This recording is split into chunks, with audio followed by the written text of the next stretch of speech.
اعوذ باللہ من الشیطان الرجیم بسم اللہ الرحمن الرحیم۔ صحیح مسلمان کیسے بنے؟ ہر مسلمان کو آخرت کے بارے میں جاننا نہایت ضروری ہے۔ آخرت کے بارے میں آدھی ادھوری جانکاری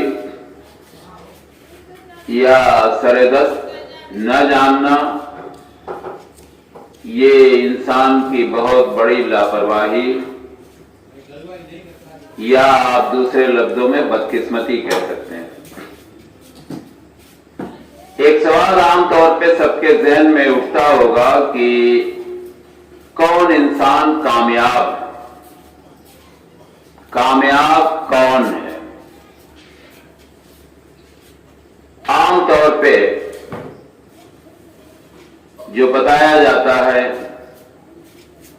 جو لوگوں میں رائج ہے وہ یہ ہے، کسی کو اچھی نوکری لگ گئی، کسی کو کہیں سے دولت کا خزانہ مل گیا، کسی کا بیاپار چل گیا، کسی کے پارے میں اچھی خاصی کھیتی باڑی ہے تو سمجھتے ہیں لوگ کہ یہ آدمی دنیا میں کامیاب ہو گیا۔ صحیح ہے، اسے آپ وقتی طور پہ کہہ سکتے ہیں کہ وہ کامیاب ہو گیا، کیونکہ اس کی زندگی کہ جتنے بھی ضروری مرحلے ہیں سب آسانی سے طے ہو جا رہے ہیں، اس لیے کہ اس کے پاس دولت ہے، اس کے پاس پیسہ ہے، اس کے پاس رسوخ ہے، وہ ساری چیزیں آسانی سے کر لے جاتا ہے۔ لیکن اصل کامیابی یہ نہیں ہے۔ اصل کامیابی وہ ہے جو انسان آخرت میں کامیاب ہو گیا، اور آخرت کی کامیابی کی پہلی منزل دنیاوی زندگی ہے۔ یہی سے آخرت کی کامیابی کی شروعات ہوتی ہے۔ اگر انسان کی زندگی یہاں لاپرواہی، کوتاہی اور ہر مسئلے کو نظر انداز کرتے ہوئے بیتی ہے تو یقیناً آپ کے گلے میں کامیابی کا صحرا نہیں بندھے گا۔ آپ کو یہ جاننا ضروری ہے کہ آخرت کی کامیابی کے لیے اگر آپ کو وہاں میڈل لینا ہے، گلے میں پہننا ہے، تو اس کے لیے یہاں تیاری کرنی پڑے گی۔ دنیا کا سب سے بڑا امتحان جو ہوتا ہے کھیل کود کا، جسے ہر بندہ جانتا ہے، وہ اولمپک کے نام سے جانا جاتا ہے، اور 4 سال پر اس کا نمبر آتا ہے، اور ساری دنیا کے پلیئرز اس کے لیے جی جان لگا کر محنت کرتے ہیں، اور تب جا کر وہ دنیا کے سارے انسانوں میں کمپٹیشن میں جاتے ہیں، کمپٹیشن ہوتا ہے ان کا، اور اس حساب سے ان کو تمغہ ملتا ہے، چاہے وہ گولڈ پائیں یا سلور پائیں یا کاپر پائیں، اور جن کی تیاری آدھی ادھوری رہتی ہے وہاں جانے کے بعد بھی انہیں واپس آنا پڑتا ہے۔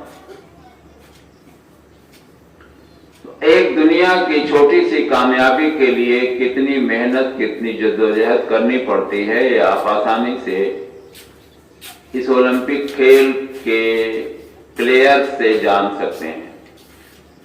تو آخرت کی کامیابی کو عام انسان کھیل تماشا بنایا ہوا ہے کہ وہ یوں ہی مل جائے گی، قطعی نہیں۔ کسی کو یہ بھروسہ ہے کہ ہم فلاں سے مرید ہیں، کوئی اس سہارے بیٹھا ہے کہ ہم حافظ کے باپ ہیں، کوئی اس سہارے بیٹھا ہے کہ ہم خود حافظ ہیں، یا اور نہ جانے کتنے ایسے وہ ہیں جس پہ شیطان نے انسان کو ورگلا رکھا ہے کہ آپ کیوں پریشان ہو، آپ نے تو فلاں کا دامن پکڑ رکھا ہے، آپ تو فلاں بزرگ کے قریبی ہیں، آپ تو فلاں بزرگ کی نظر و نیاز کراتے ہیں، اور آپ کے کامیابی میں کیا ہے، آپ تو بخشے بخشا ہیں۔ یہ اس طرح کے اگر وسوسے آپ کے دل و دماغ میں آتے ہوں یا اٹھتے ہوں تو ان کو سمجھ لیجئے کہ یہ شیطانی وسوسے ہیں۔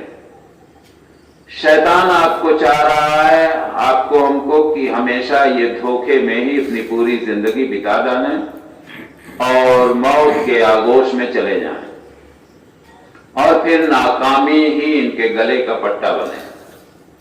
شیطان کبھی نہیں چاہتا کہ کوئی بندہ دنیا سے کامیاب ہو کر رخصت، وہ مایوس ہو جاتا جب کوئی کامیاب بندہ دنیا سے رخصت ہوتا ہے، تو شیطانوں کے چہرے مایوس ہو جاتے ہیں۔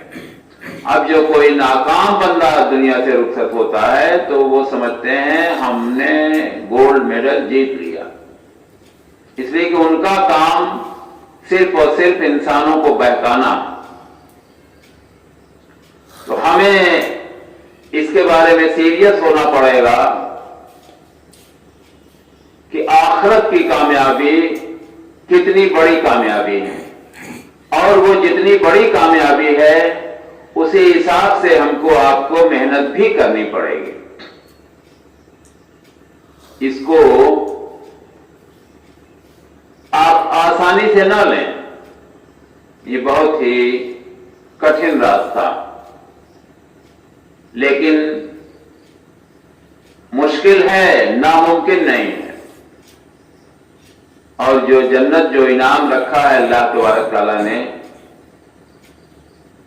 وہ اتنی آسان نہیں ہے۔ اس کے لیے ہم سب کو دل و جان سے محنت کرنے کے بعد اللہ تبارک تعالیٰ سے التجا و گزارش بارہا کرنی پڑے گی۔ اللہ تعالیٰ کی مہربانیاں ہمارے ساتھ ہوں گی، اللہ تبارک تعالیٰ کی رحمتیں ہمارے اوپر ہوں گی، پھر اس کے بعد انشاءاللہ تعالی جنت کی باغیں ہمارے مقدر میں ہوں گی، اور اس طرح سے ہم صحیح مسلمان بن پائیں گے۔ محنت یقینی ہے کامیابی کے لیے۔ السلام علیکم ورحمۃ اللہ وبرکاتہ۔